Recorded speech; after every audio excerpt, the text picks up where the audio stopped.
Hello, everyone. Today we are here with Fariba, also known as Mixed Up Mama, who vlogs over at Mixed Race Families. And she is here to talk to us all about all things mixed race parenting and biracial, bicultural parenting. So, welcome, Fariba. Thank you for being here. Thanks for having me. So, could you tell us a little bit about what Mixed Race Families or Mixed Up Mama is, how it all got started? Yeah, so I started the blog partly out of my own so I started it because I have my own personal mixed race experience. My father's Iranian, my mom's British, and I grew up in Canada. And as a young, as a child, my parents actually didn't speak to me a lot about identity, as probably most parents of that generation didn't. And I think the concept of being mixed wasn't talked about. It just wasn't acknowledged. And so I think because of that, I grew up with a very distorted notion of who I was, because I knew that there was something that kind of, where I grew up was very white, very middle class, very very kind of monoracial, blonde, blue-eyed even. And so there was even though I'm quite light skinned, I definitely had a very real notion of our family and myself being kind of different in some way. We were one of the only immigrant families that in our community, but I was never able to put words around that.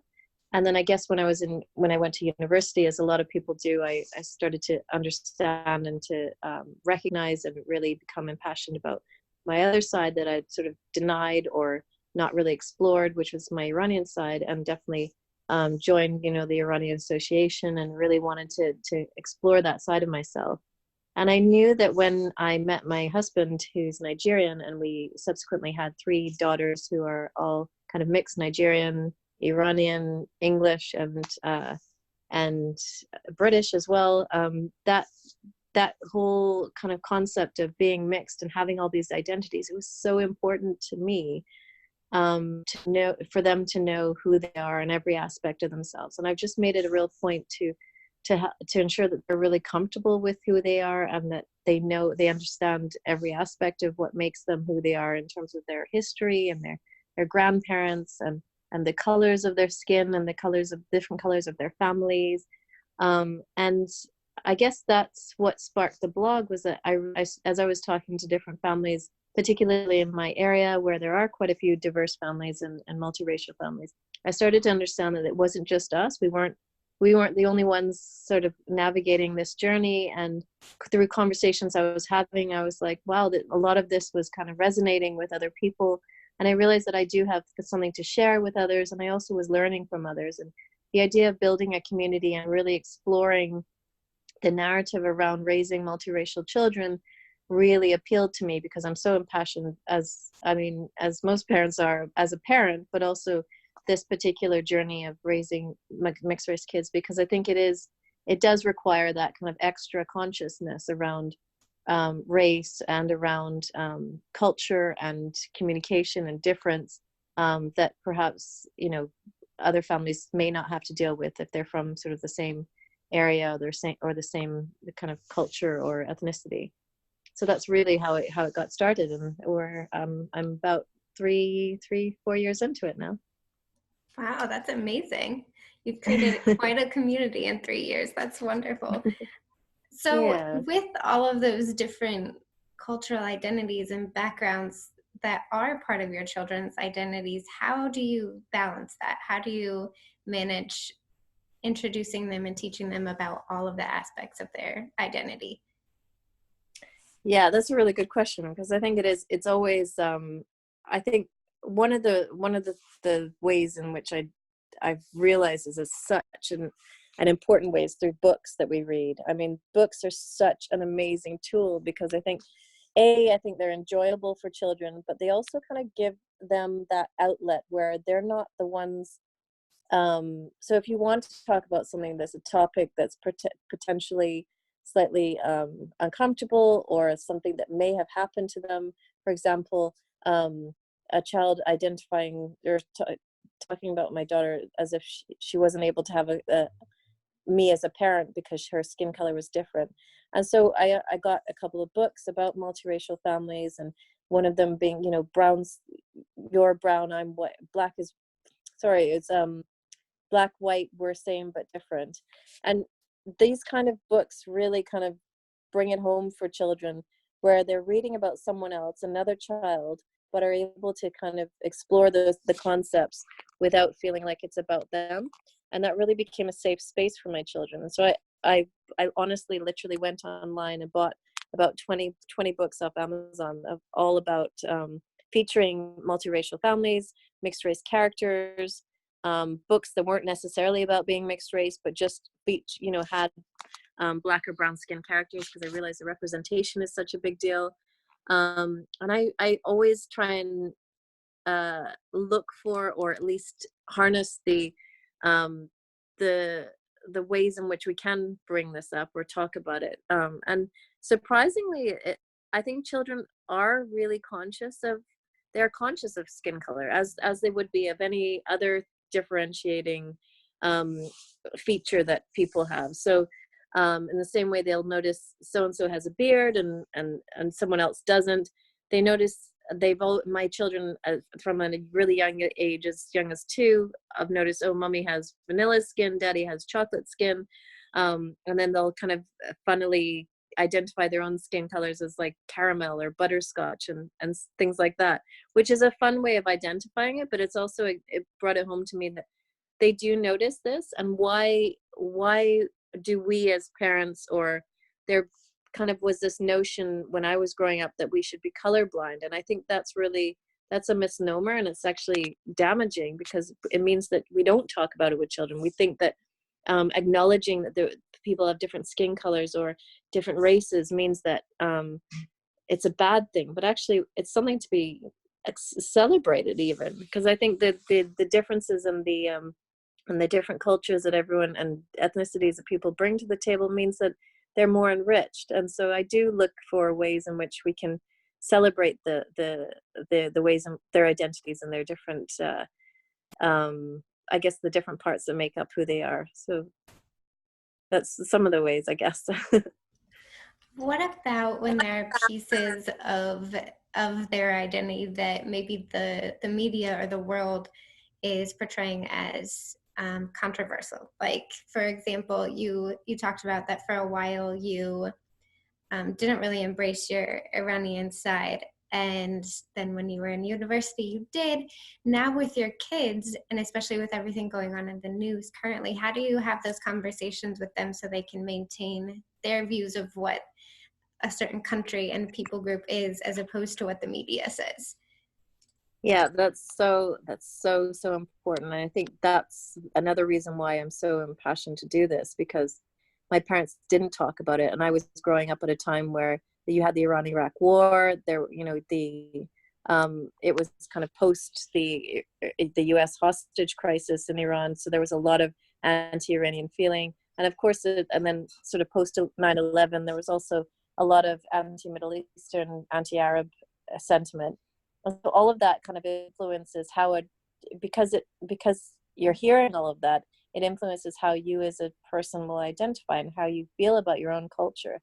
And so I want to make sure that my children are able to question what they hear, that what their friends are telling them, especially what they're kind of, because children do hear about what's happening in the news. And it's particularly, you know, I heard stories about children who kind of were young when 9/11 happened, and the questions that particularly the Middle Eastern kids were asking their parents, how come, or Muslim kids were asking, how come, you know, someone is our religion bad? How does that, why are we believing the same God as these bad people? You know, these kind of questions that come up. And if you don't have the right, if you're not able to have these conversations, or you're not opening these doors of communication, it just means that, you know, children are going to learn or develop their own conclusions, which can often be damaging to their own identity, because they'll sort of deny a part of themselves or make their own conclusion about a part of themselves that is formulated through someone else's eyes, or the media's eyes, which can often be obviously we all know, very biased or skewed. That's a very good point. You're right. I think if we don't step up and have the difficult conversations, they're going to draw their own conclusions. So it's better to keep the communication lines very open and not Yeah, scold when questions come up that we have been trained to think of as, oh, you don't say that, you don't talk about that, because you're right, we need to. Somebody has to talk yeah, about it. What would you say has definitely. been the most difficult part of raising biracial or bicultural children? Um, I think the most difficult, well, it's funny because I think for me, having three girls, and realizing that me as kind of their mom, as their biggest role model in a sense, I don't look anything, in a lot of ways, I don't look very much like them. So they've all got very curly hair, they've all got sort of darker skin color, and for me that was slightly heartbreaking because I realized that they were coming to me and saying, oh, at some points, I remember the first one was around 4 years old, saying, "Mommy, how come I don't have skin color like yours?" or "I want straight hair like you." And one of my children, she particularly kind of battles with that idea of not having straight hair, and as any parent would feel that it's kind of a knife going through my heart, thinking, why aren't they happy with who they are? And I love who they are. And so it's really kind of trying to battle all of the stereotypes about beauty and about I suppose normal, you know and the concepts of what they should look like, or what normal looks like, with and replacing those with images of what people who look like them, and representation. And so I'm very conscious and really purposeful about showing them images of beautiful Black women, biracial celebrities, and Black women scientists and astronauts. And we have books and all sorts of kind of conversations about Simone Biles, and all these accomplished Black women or biracial women that look like them, so that they know that they can do that as well. And I don't think it's not it wasn't a coincidence when movies like Brave came out, or sorry, The Hunger Games came out, and the number of girls who signed up for sports like archery skyrocketed, because they then see themselves in that kind of it's representation. And I think it so matters.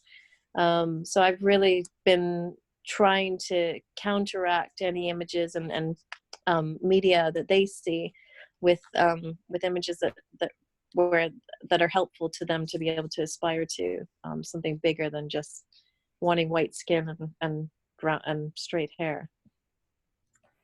That's very true, and it's so much harder because if you go to the bookstore, the majority of the Yeah, books that you see are of white main characters are animals, and most of yeah. the dolls Or and boys. Yeah, superheroes, right, or boys. And so yeah, it does take a lot of intentionality, but I think you're right. Even if you say you're beautiful, I love the way you are, if the world shows them these are the people that matter and they don't yeah. see themselves in it, yeah, that's a very good Oh, point. totally. So on the flip side, what's been the most rewarding or most exciting piece of raising your girls? Um, it's such a A loaded big question, question. because I feel like it's like when people ask you, why would you have kids when there's loads of problems? So it's really hard to kind of put into words the value, or the the fulfillment that you get. I mean, I love seeing my kids grow up into really strong, self-assured, when I think I heard my eldest, who's 8 now, I think she was 6 at the time, someone asked her, oh, where are you from? She was like, I'm from Iran, from England, from Canada, and from Nigeria. And I just looked at her, and she just, that was just natural to her. It was matter of fact. And it was what it was. And I just thought, that's so amazing that she's taking it in. She understands. She also knows, like, again, from a really young age, as young as 4, I think she kind of understood that mommy was born in Iran, daddy was born in Nigeria. She could point to them on the globe. We live here. And that kind of global understanding that we're all connected. She understands that her grandparents, although they're different colors, they're also really different. And both sets bring a multitude of like enriching kind of life lessons with them, and history, and cultural traditions, and all the stuff that makes our lives complicated because we come from these different backgrounds are also really enriching. And I can't, it's really hard to put words around it, but it makes life really interesting. And I love that about being in a multicultural family, multiracial family, where and the girls are enjoying the benefits of that as well. So yeah. Not to go back to the ice cream analogies, but you get all the flavors. Instead of just Yes, one, you get a bunch of flavors. completely. Yep. So with Yeah. all of these different cultures that you're working to teach your kids about, do you introduce them to other cultures besides the ones that exist within your family? Or is there enough on your Yeah, plate with definitely. those? No, definitely. I think that's so important. I mean, my daughter was learning Mandarin for a while. We definitely go to Chinese New Year every year and celebrations in London. I just think that celebrating all aspects of diversity is really important. And it kind of brought it home to me again, where uh, it's not just about racial diversity. It's also about, there are kids in their school that have two dads or two moms, and we talk about how families look different, or even single parent families, and we talk about that. And I just think it's really gonna mean the difference for them, and growing up with a very, I think, heightened sense of tolerance and respect and valuing difference because of their own experience, and hopefully kind of being able to pass that on in the workplace and the environments they find themselves in, because they will understand that it's not just a one size fits all approach, because their whole outlook will have been influenced by what they're seeing every day and what we're talking about. So yeah. And that's such an important skill that you can't learn that in a textbook or Definitely. Yeah. anywhere else. That has to be a lesson that's learned in life. And a Yeah. lot of adults miss that chapter. So it's a Yes. great skill for them to grow up having as one of their core values. For sure. So one of my favorite posts on your blog is the one that's called the 10 problems mixed race people can relate to. And one of the Oh, questions yeah. that kind of made me pause a little bit was the where are you from question. I hate it when people ask Yeah. me that question because the answer is complicated, Yeah. but I get excited and I ask people that question. So what should Yeah. we ask instead when we want to know about people, when we want to know about their background?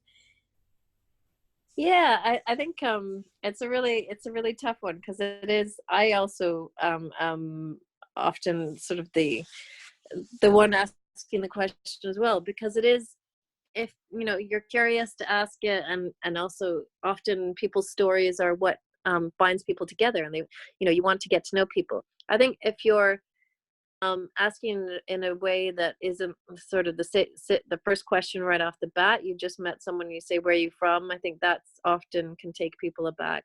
But often, if you're in conversation with someone and you are kind of sharing different aspects of yourselves, kind of asking them, what's your story, what's your background, can be probably feel okay to most people.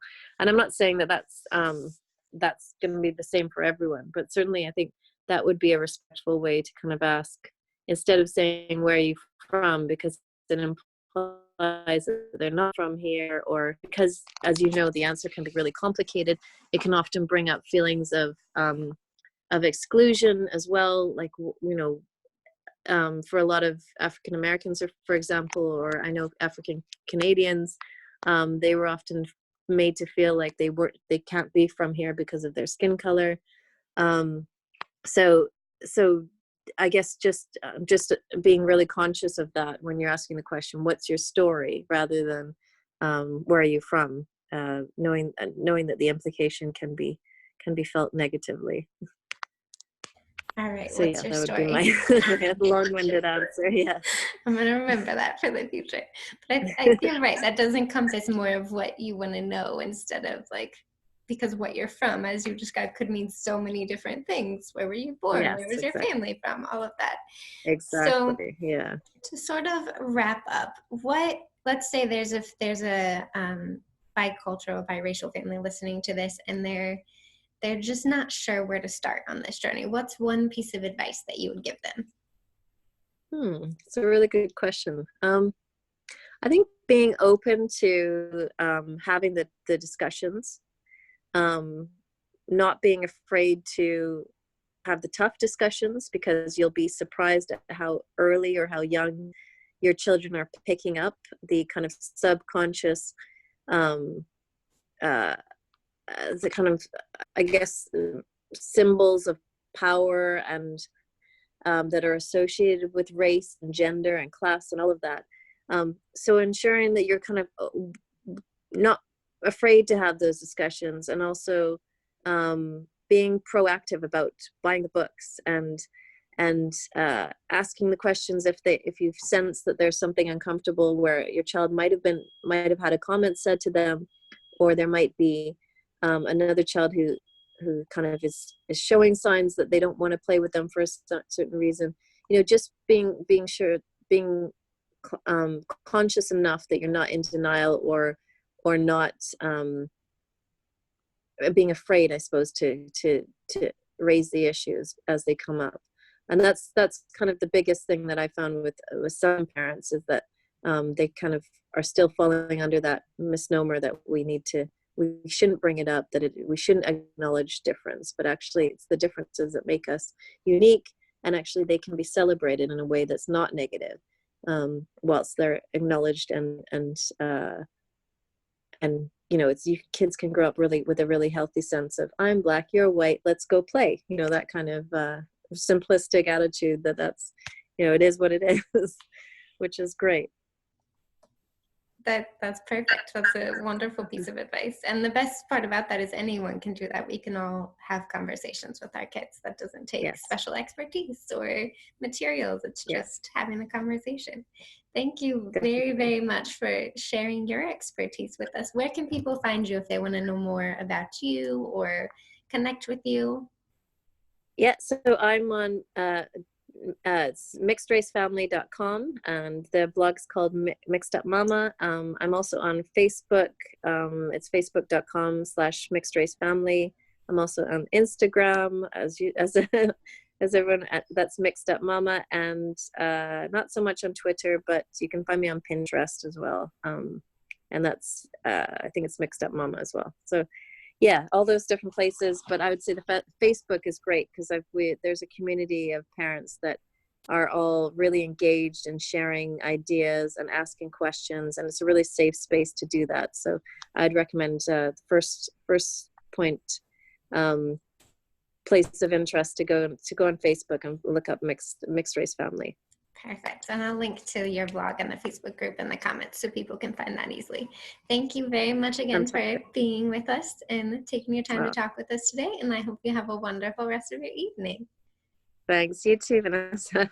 Wasn't that a great conversation? I hope that you got some great advice for raising your own biracial or bicultural child, or for just raising kids in general. The biggest takeaway for me was have conversations, have those tough conversations with your kids, because someone has to. They're going to make their own ideas and views anyway. I read an article today that said by the age of 12, they have already decided what their views are of people, of race. So the good news is you have 12 years to help them figure that out. The bad news is if we don't talk about it, they're going to figure it out anyway. So have those conversations. If it's not something you feel comfortable doing, either connect with Fariwa on her Facebook group and ask questions there, or you can also download the Talking to Kids About Race activity pack, which is in the link below. And it has some great activities for young kids.